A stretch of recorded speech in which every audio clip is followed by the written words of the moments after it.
Kia ora, ko whasmitho, nā mai ki te whare, welcome to the House. On Wednesday's edition of the House, Louis backgrounded the event that took most of Parliament's week, an 11-hour public grilling of ministers' budget plans. In effect, the Committee of the Whole House stage for the budget bill called the Estimates. It's a follow-up inside the debating chamber to the similar work that the 12 subject select committees did in the period after the budget was announced. And it is a consideration of the very many reports that arose from those inquiries. 11 hours of Q&A about policy and spending is a very difficult thing to give even partial coverage to in just a few minutes. So rather than trying to elucidate the finer points of the many debates and disputes during the week on the economy, housing, health, education, gender pay equity, justice, etc., let me focus on one aspect of it: the varying degrees to which ministers and MPs approach it as an exercise of politics or of governance, or of both, with examples from just a sampling of those 11 hours, specifically the very beginning and the end. First, it's worth noting that it's not just ministers and the opposition that get political. In the instructions to MPs from the chair about how the estimates debate is run, one thing regularly pointed out very clearly is this: the chairperson should take care not to be overly political and should ensure their call gives a fair reflection of the committee's report on the votes relevant to the portfolio. Each of the portfolio Q&As that make up the estimates debate opens with a quick introduction by a committee chair on behalf of their committee, outlining their inquiry into their aspect of the budget. We discussed the vote with the Minister of Housing, the Honourable Christopher Bishop, and the Associate Minister of Housing, the Honourable Tama Pōtaka, on the 17th of June. The appropriations sought in 2025-26. That was National MP Joseph Mooney, demonstrating the right way to do this, speaking for all of his committee regardless of party. But MPs, even committee chairs, often seem to find it very difficult to remember that they, as backbenchers, are not in fact in the government. Cameron Brewer. When the government came to office, we immediately restored fiscal discipline, but we also wanted to drive and direct New Zealand's economic recovery. The same range of approach exists between the ministers. Not all ministers are equally combative, but some seem to really relish the fight. The very first minister up is Finance, because it is, after all, the budget. So Nicola Willis spent an hour answering questions. Early on, Labour's finance spokesperson, Barbara Edmonds, wanted to know, for example, how Willis and the Treasury had come up with a job creation figure over the forecast period of 240,000.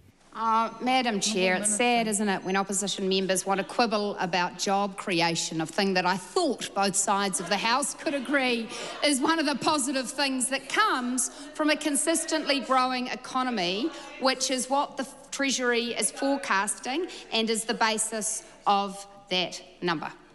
It is, in fact, the job of backbench MPs, opposition or not, to quibble with government. That is the very idea of responsible government, that government is responsible to the Parliament. And it's the point of this debate. The backbench are not ministerial cheerleaders. If you want to make a claim that your government is going to create 240,000 jobs, back it up. And so therefore, when I am asking the question to provide the backup, to provide the breakdown, because actually my response is that's only because of population growth, the minister can only spin around and then basically push it back, or what we say projection, onto the opposition for even asking that question in the first place. That is our job. So therefore, Minister, the question is the number of people in work has dropped by 36,000 since you took office. Why should Kiwis feel confident about job growth when the number of people in work gets worse and worse? Well, Madam Chair, that member may take economic growth for granted. I don't. Particularly when I think about what it would happen if we had a Labour Te Pāti Māori Green Party government that was targeting higher inflation, higher interest rates and lower growth. There would be less job creation under that policy mix. If you watch Question Time, you will know that the Minister of Finance is very adept at attack, and quick on it. It's not unusual for ministers of whatever stripe to forget or ignore the fact that, constitutionally speaking, they are not in fact the boss. Parliament is sovereign. When government ministers are answering questions from backbenchers, it is the equivalent of a senior manager being called before the Board of Governors to account for themselves. In the chair, National MP and Deputy Speaker Barbara Kuriga gently tried to prod the Minister of Finance in that direction. As much as anything, it's useful if the tenor of the estimates debate is not entirely trench warfare from the very beginning. I was going to make the point to the Minister that it's not a session for political attacks, it's a session for asking the questions. So perhaps we'll just start getting things back in order. Most ministers, in most governments, are at least a little combative. That is also in the nature of our political system. There is a continuum, though, and that continuum exists across the House. Many of the questions ministers get asked are also highly political. When you add it all together, watching Parliament can give you the idea that Karl von Clausewitz had it backwards, and that politics is in fact the continuation of war by other means. Among the more combative questioners is Green co-leader Chloe Swarbrick. Here she is in exchange with Nicola Willis, immediately after the previous reminder from Kuriga. Having gone through all of the documents that have now been released over the past week that the government was advised on with regard to this budget, what do you call it, Minister, when the government makes decisions that it is told will worsen homelessness, deepen child poverty, generate more crime, reduce the quality and quantity of higher education, and increase climate changing emissions, and then you decide to go ahead with all of those things anyway? Honourable Minister. Well, Madam Chair, I'd just simply call that the Green Party's characterisations of the government's policies. Chloe Swarbrick. I would refer members of the public who may be watching along at home to the official information and advice that was given to the government about the impacts of the decisions that they were intending to make, because, in fact, the information is objective and it is clear. It's not always like that, though. But when MPs and ministers are less combative and spend time digging into the policy and the data and the strategy, it becomes much harder to illustrate that with quotes and with audio. And this is because taking it seriously often means discussing things in depth, because things are complicated, and cause and effect always tends to reach back into multiple previous policies and administrations. And that is not easy to exemplar with a soundbite. Some ministers do answer questions, even if not to the opposition's liking. One who tends to do so is Chris Bishop. Rapid rehousing is Housing First, except just a different name, and it's for people who are not quite as badly homeless as people in Housing First, which I know sounds like a ridiculous thing to say, but is actually true, and it's how the system is designed. Part of the problem in this space, if we're honest about it, is we have too many programs, too many contracts, too much complexity. So we have Housing First and we have Rapid Rehousing. They are largely the same program. They have different budget appropriations, different funding lines, different contracts, different providers. And then, there's all these other different initiatives out there as well, including in the youth homeless space that the member talks about, and acknowledge the hard mahi of Mr. Hendry in that space, who is a good advocate and continues to be one. But over time, we've got to get the system simpler and more effective at funding people in need.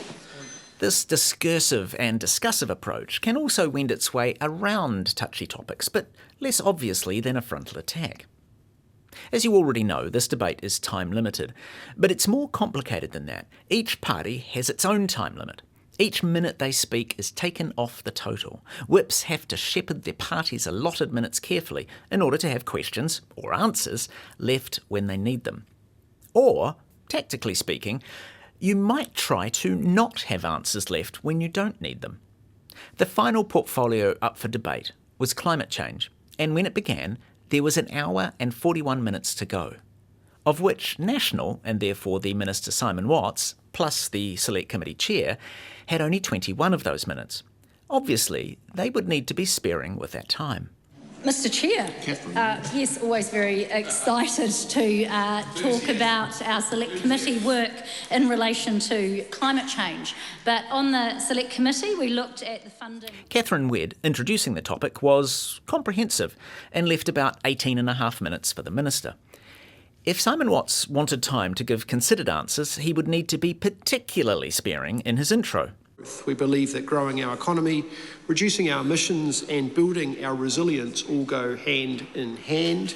When we act for climate and growth, we strengthen New Zealand's position as a resilient and competitive nation in a low emissions global economy. Simon Watt's quite sprawling intro took 8 minutes, leaving just 10 to stretch across the hour and 20 minutes that now remained. And that limitation was not lost on him.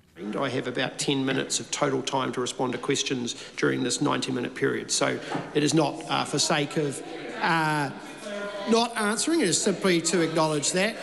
He began with lengthy considerations, but before long, Watts was giving very short answers to very complex and lengthy queries. It's probably lucky, then, that climate change is not a fiendishly complex scientific, social, environmental, agricultural and economic question that affects every aspect of New Zealand. With 20 or so minutes left in the debate, Watts had completely run out of time and could answer no more questions, even sparingly. At that point, Labour Whip Glenn Bennett stood. I seek leave for the Labour Party to give up 5 minutes of its time to the National Party. I don't normally do a caveat, but for the reason for the answers to be given from Labour Party MPs. Sorry, I'm not sure I understand. That we're willing to give. We seek leave to give 5 minutes to the National Party, but we would assume it in kind that they're answering of our questions that haven't been answered yet. Why answer just Labour questions, you might wonder? Well, the cynic would suggest that it would prevent the deep consideration of a friendly patsy. And so the end of this very long inquiry into the budget and the policy behind it ended as it began, with something resembling a to and fro. The result, of course, was that the budget survived the committee stage, and then on Thursday afternoon also completed its third and final reading. It takes a very long time and a lot of discussion and inquiry to push a government budget across the finish line. But this one has made it. You've been listening to The House at Te Whakarongo Koe ki te Whare. This program is produced with funding from Parliament's Office of the Clerk. Mā te wā.